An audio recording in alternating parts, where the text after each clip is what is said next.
fair. I think they don't deserve to lose the game. During the game, you couldn't see who was the championship champion and the premiership champion. Were exactly the same. Many expected their nearest rivals to come from across the capital at Highbury. Plans were well advanced for Arsenal's move to their new 60,000-seat Emirates Stadium at Ashburton Grove. To mark their final season at Highbury, the Gunners returned to the original colours they wore when they first moved to North London. But as they planned to wave goodbye to the Marble Halls, they faced the reality of doing the same to their captain, Patrick Vieira, who moved to Juventus.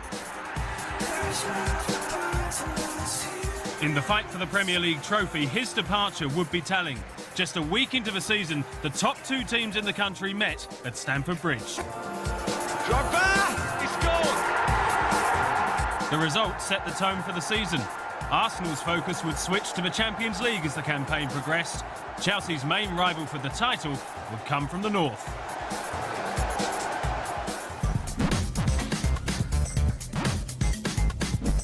Manchester United finished 18 points off the pace last time out, so the summer takeover of the club by the Glazer family had been an unwelcome and unwanted distraction.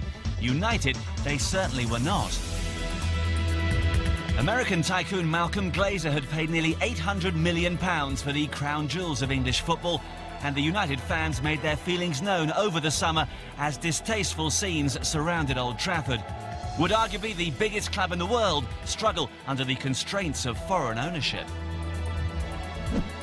Funds had been made available to bolster the squad, with Dutch international keeper Edwin van der Sar joining from Fulham, as well as South Korean midfielder Ji-sung Park from PSV Eindhoven. Phil Neville left Old Trafford for Goodison Park. He didn't have to wait long to be reunited with his brother, though it was another familiar face who wrote the headlines. Mistake here though. Oh, it's a gift. And Wayne Rooney scores his first goal back at Goodison since leaving Everton. That defeat was the precursor to a torrid start to the season for the Toffees. The surprise package of the last campaign, they were unceremoniously dumped out of the Champions League by Villarreal before suffering a similar fate in the UEFA Cup at the hands of Dinamo Bucharest.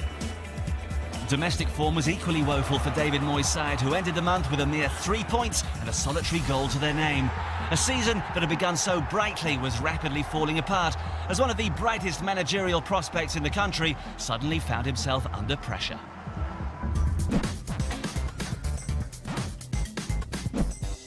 Did the extraordinary events of a balmy night in Istanbul mean that Liverpool were now genuine title contenders?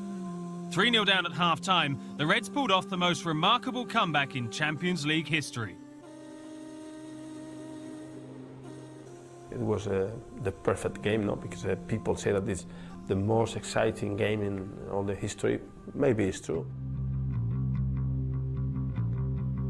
The most special thing was the supporters during the game, before the game and after the game. Despite this monumental achievement, the Liverpool fans' celebrations would be short-lived without success at home. It had been 15 years since they won the league. Far too long for a club of their stature. The ability to win the title rested heavily on the shoulders of Steven Gerrard. But with the transfer window about to close, it looked as if the England midfielder would be leaving for Chelsea. Then, in another dramatic turnaround, Gerrard announced he'd stay. I just didn't want to let go of what I've worked so hard for. I've been at this club since I was 8 years of age. I just feel as if the club deserve the next 5, 10 years of my career, and I don't want to give them years to any other football club. I want to give them to Liverpool. It hadn't been such a harmonious start to the season elsewhere. At White Hart Lane, the acrimonious departure of sporting director Frank Arneson to Chelsea left Martin Jol as the sole survivor of the managerial trio who'd taken charge a year earlier. Not that the Dutchman was feeling lonely. I am the man, you know. Why shouldn't I be the man? I'm working with the lads. I'm responsible for them. Frank was never interfering with me. He was working with the academy. He was working for me. He was supporting me, and I think that is the role of a sporting director. Jol soon made his mark with an array of young faces joining the club and considerably lowering the average age of the squad. But it was an old hand who signalled Tottenham's intentions. Edgar Davids signed from Inter Milan. He arrived with a reputation for being difficult to manage, but settled in and propelled Spurs to their best ever start in a Premier League season. Defoe. Still it's Defoe! What a terrific goal!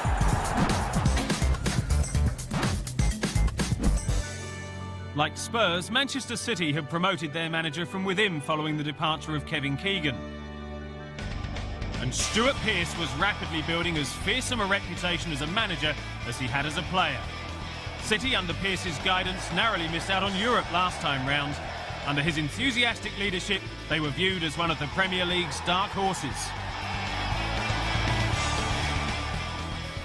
A new look-strike partnership of Andrew Cole and Darius Vassell paid immediate dividends. City went unbeaten in August, taking 10 points from 12.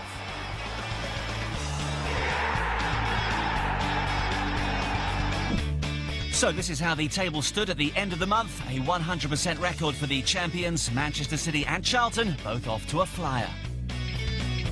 Early days at the bottom, but alarm bells were already sounding in the northeast, with Sunderland and Newcastle slow off the blocks. Morten Gamst Pedersen's stunning finish rounded off a great Blackburn move to win Goal of the Month. Darren Bent took the Barclays Premier League Player of the Month, and City's excellent start made Stuart Pearce the top boss. With 3 wins, Alan Kirbishley's Charlton Athletic started September in 3rd place. Theirs was a significantly strengthened squad, with Alexei Smirtin, Jonathan Spector and Darren Ambrose all arriving to join Darren Bent, who was simply flying.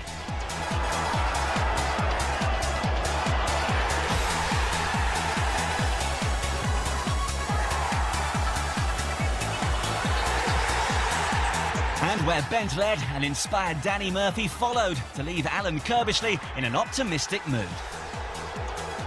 I think that we've got the depth that I've been craving for the last 2 or 3 seasons, and if we can get to the challenging position we've been in previous years, you know, round about March in the top 6 or 7, we've always fallen away, and you know, I'm hoping that the size of the squad will have an effect on that this year.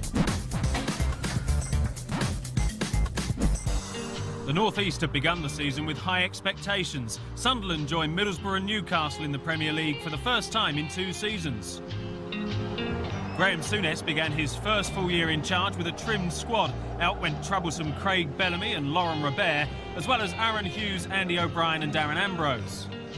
But he was given money to strengthen. Emre arrived from Inter Milan, while Souness put an end to Scott Parker's dismal spell at Stamford Bridge. If the Newcastle fans had been slow to accept their new manager, their views were changed by the arrival of Michael Owen from Real Madrid. It looked odds-on the England striker would return to Anfield, but the persuasive powers of Souness and the chance to team up with Alan Shearer in his last season proved too great a temptation.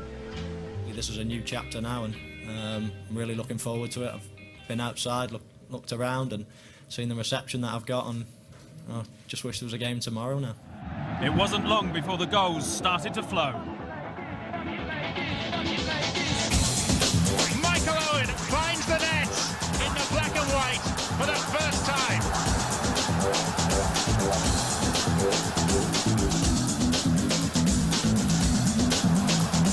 Boya can put Owen through. Michael Owen.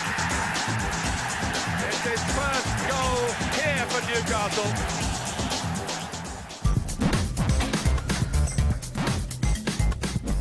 Neighbour Sunderland had ended their 2-year exile from the top flight, promoted after title success in the Championship. But from the outset, with little investment in the team and an inexperienced squad, it was always going to be a battle for Mick McCarthy. By the time they faced Middlesbrough at the end of September, they'd picked up just 1 point from a possible 18. Suddenly there's an opening at the other end and there's a goal! Inside 1.5 minutes, would you believe it?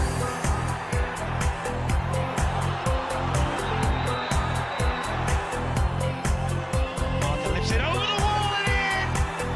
What a goal by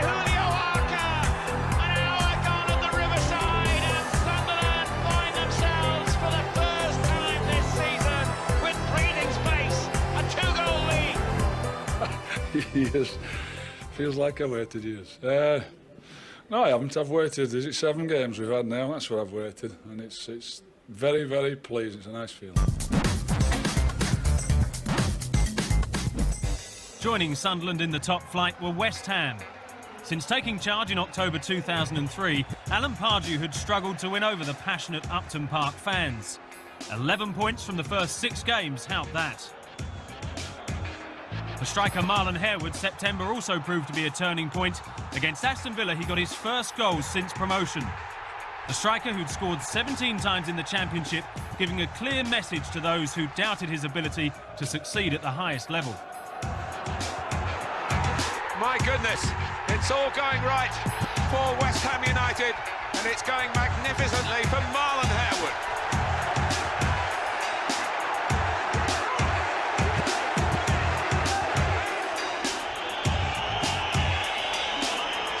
Reaches, doesn't get there.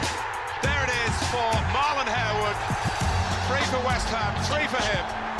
Harewood claimed the first hat-trick of the season.